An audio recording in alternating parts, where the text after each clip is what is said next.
Renungan Pagi bersama Allah di Waktu Fajar oleh Ellen G. White, 12 Februari 2022. Mari kita berdoa.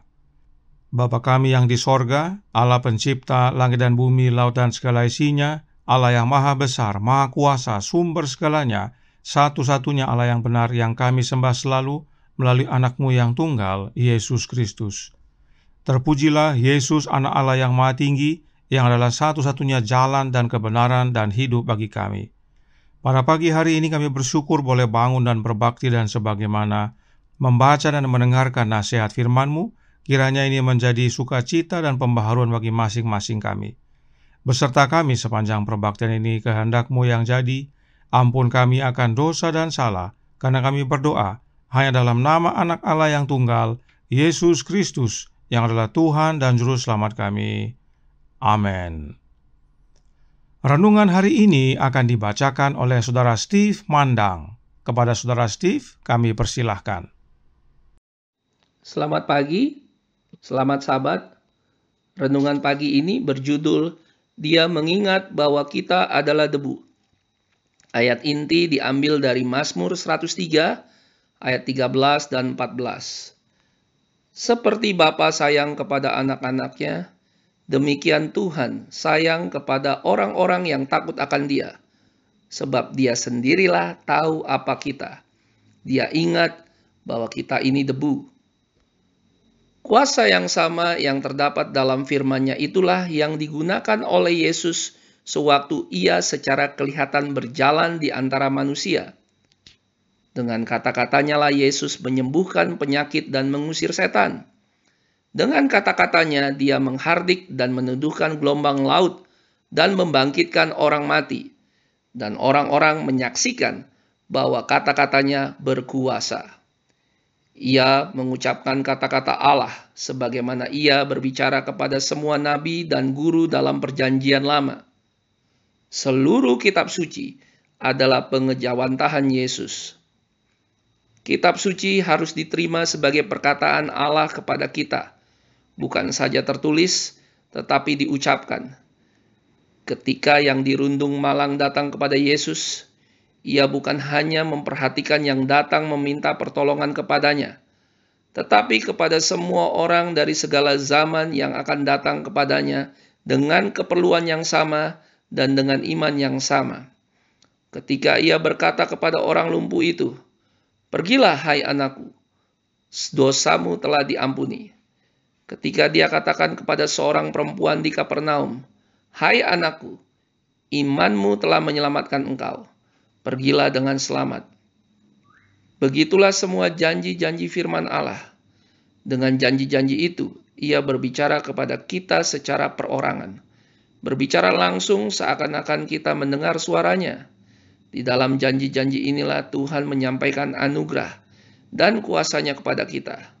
Kata-kata itu adalah daun pohon kehidupan yang dipakai untuk menyembuhkan segala bangsa.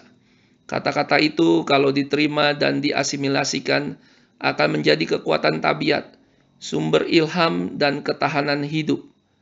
Tidak ada lain yang dapat memberi semangat dan iman yang memberikan kekuatan hidup kepada seluruh tubuh. Seri Membina Keluarga Jilid 4 halaman 101. Demikianlah pembacaan renungan pagi hari ini. Tuhan Yesus memberkati. Terima kasih atas penata layanan Saudara Steve. Tuhan Yesus memberkati. Selamat pagi saudaraku dalam Tuhan. Selamat Sabat. Puji Tuhan karena Allah Bapa ingat bahwa kita adalah debu.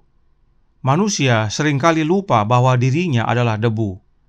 Dan dengan kondisi kita yang adalah debu, maka itu adalah tanda utama bahwa kita membutuhkan pertolongan Allah. Sebelum kita lanjutkan, siapakah yang menciptakan manusia? Roh Nubuat bantu jawab dalam Spiritual Gifts volume 3 halaman 33 paragraf 2 berkata, "Setelah bumi diciptakan dan binatang-binatang di atasnya, Bapa dan Anak melaksanakan tujuan mereka yang dirancang sebelum kejatuhan setan untuk menjadikan manusia menurut gambar mereka sendiri. Adalah Allah Bapa dan Anaknya yang merancang penciptaan manusia menurut gambar Bapa dan Anak, Lalu siapa yang melaksanakan rancangan tersebut? The Spirit of Prophecy, volume 1, halaman 24, paragraf 2, menjelaskan. Mereka bekerja bersama dalam penciptaan dunia dan segala makhluk hidup di dalamnya. Dan sekarang Allah berkata kepada anaknya, "Baiklah kita menjadikan manusia menurut gambar dari rupa kita." Yang merancang penciptaan manusia adalah Bapa dan anaknya, dan yang melaksanakan rancangan tersebut adalah Bapa dan anaknya. Hanya dua oknum yang merancang dan yang melaksanakan penciptaan manusia. Karenanya, Roh Nubuat dengan jelas menyatakan siapa yang dimaksud dengan kita yang terdapat dalam Kejadian 1 ayat 26 dan 27. Kita yang dimaksudkan dalam ayat-ayat tersebut adalah Allah Bapa dan anaknya. Karenanya, meski ayat inti renungan hari ini menyatakan tentang Allah Bapa, namun perhatian Allah Bapa tersebut diwujudkan melalui anaknya. Itu sebabnya Roh Nubuat berkata dalam Gospel Workers edisi tahun 1892 halaman 446 paragraf 3 berbunyi, Yesus, dia sendiri tahu apa kita. Dia ingat bahwa kita ini debu. Mazmur 103 ayat 14. Dalam pengasihan yang lembut, dia akan memberi kita bantuan dan kekuatan yang kita butuhkan. Pencipta kita, Bapa dan anaknya, mereka tidak lupa bahwa kita adalah debu dan karenanya kita perlu bantuan dan kekuatan.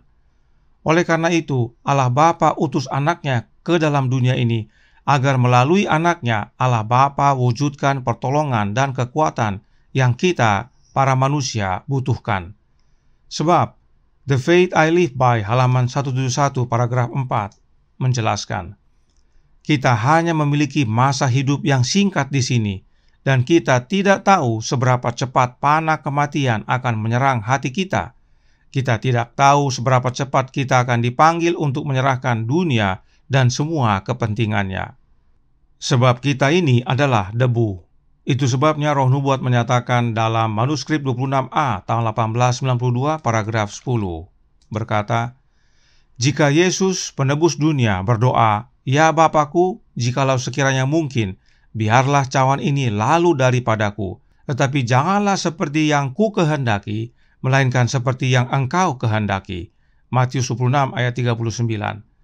Betapa sangat pantas bagi manusia fana yang miskin untuk membuat penyerahan yang sama pada kebijaksanaan dan kehendak Allah. Mengapa penting sekali untuk kita memiliki penyerahan yang sama dengan Kristus? Sebab kita adalah debu. Itu sebabnya Roh Nubuat menasihatkan dalam This Day with God halaman 258 paragraf 3 berbunyi, marilah kita merendahkan jiwa kita di hadapan Allah. Marilah kita bekerja dengan pandangan tunggal kepada kemuliaannya. Biarlah puji-pujian kepadanya terus-menerus di bibir kita, karena manfaat yang Dia berikan diperbaharui setiap hari dan harus diakui dengan ucapan syukur. Allah adalah panjang sabar dan penuh belas kasihan. Haruskah Dia memperlakukan kita sesuai dengan kejahatan kita? Sesuai dengan haluan kita yang bodoh dan tidak menentu? Sifat kita yang berubah-ubah, di mana kita akan berada? Tetapi Dia sendiri tahu apa kita. Dia ingat bahwa kita ini debu. Mazmur 103 ayat 14. Ingatlah bahwa tidak ada manusia yang cukup dengan dirinya sendiri untuk melawan musuh yang licik. Bersembunyi di dalam Allah dan yakinlah bahwa Roh Kudus menyertai Anda. Anda dapat menaklukkan musuh hanya saat Tuhan berjalan di depan Anda. Kita adalah debu, dan karenanya kita tidak dapat menghadapi musuh dengan kekuatan diri kita sendiri. Kita perlu Allah. Kita harus bersembunyi di dalam Allah. Bagaimana caranya? Kolose 3 ayat 3 caranya. Sebab kamu telah mati dan hidupmu tersembunyi bersama dengan Kristus di dalam Allah. Kita bersembunyi di dalam Allah melalui anaknya. Bersama Kristus kita bersembunyi di dalam Allah yang adalah Bapa. Sebab kita adalah debu. Itu sebabnya kutipan tadi berkata, bersembunyi di dalam Allah dan yakinlah bahwa Roh Kudus menyertai Anda. Siapakah Roh Kudus yang menyertai kita? Perhatikan kalimat berikutnya yang berkata, Anda dapat menaklukkan musuh hanya saat Tuhan berjalan di depan Anda. Siapakah Tuhan yang berjalan di depan kita? Tuhan Yesus tentunya, sebab Dialah yang berjanji untuk menyertai kita sampai akhir zaman. Jadi Roh Kudus yang menyertai kita adalah Yesus Kristus. Dan memang demikianlah yang Roh Nubuat nyatakan. Suratnya nomor 66 tahun 1894 paragraf 18 berkata, "Tidaklah aman untuk menangkap roh dari yang lain. Kami mau Roh Kudus, yaitu Yesus Kristus."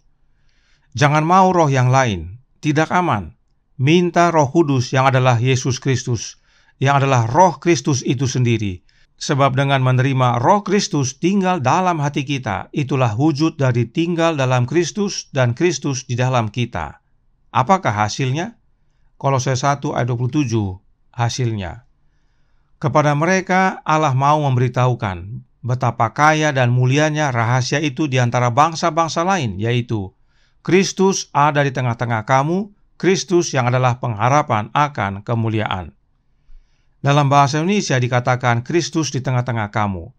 Namun yang lebih tepat adalah terjemahan King James yang berkata, Christ in you, the hope of glory. Atau Kristus di dalam kamu yang adalah pengharapan akan kemuliaan. Sebab memang Kristus berkata, tinggallah di dalam aku dan aku di dalam kamu. Dan hasil dengan Kristus tinggal dalam kita dan kita dalam Kristus adalah pengharapan kemuliaan. Apakah pengharapan kemuliaan itu? Keselamatan. Jadi saudaraku dalam Tuhan, meskipun kita adalah debu dan tidak berdaya, tapi Allah Bapa dan Anaknya ingat akan kita. Oleh karena begitu besar kasih Allah Bapa akan kita, maka Dia karuniakan Anaknya untuk kita, agar kita yang debu ini punya harapan untuk menerima keselamatan. Asal kita mau tinggal dalam Kristus dengan menerima kehadiran Roh-Nya yang kudus, Roh Kristus. Tuhan memberkati, saya bawa dalam nama Yesus. Amin. Mari kita berdoa. Bapa kami yang di sorga, Allah pencipta langit dan bumi, laut dan segala isinya, Allah yang maha besar, maha kuasa, sumber segalanya yang kami sembah selalu melalui anak-Mu yang tunggal, Yesus Kristus. Terima kasih nasihat indah pagi hari ini. Kiranya ini menjadi pembaharuan bagi masing-masing kami, agar kami ingat bahwa kami adalah debu, tidak ada harapan. Tetapi karena begitu besar kasih-Mu kepada kami ya Bapa, Engkau karuniakan anak-Mu, agar menjadi jalan keselamatan, agar masing-masing kami bila mana percaya kepadanya tidak binasa, melainkan boleh hidup yang kekal. Dan satu-satunya cara untuk kami boleh menerima kehidupan yang kekal adalah dengan menerima Kristus dalam hati kami. Christ in you, the hope of glory. Kiranya melalui kehadiran Roh-Mu ya Kristus, kami boleh memiliki pengharapan kemuliaan tersebut. Beserta kami sepanjang hari ini kehendak-Mu yang jadi, ampun kami akan dosa dan salah, karena kami berdoa hanya dalam nama Anak Allah yang tunggal, Yesus Kristus, yang adalah Tuhan dan Juru Selamat kami. Amin.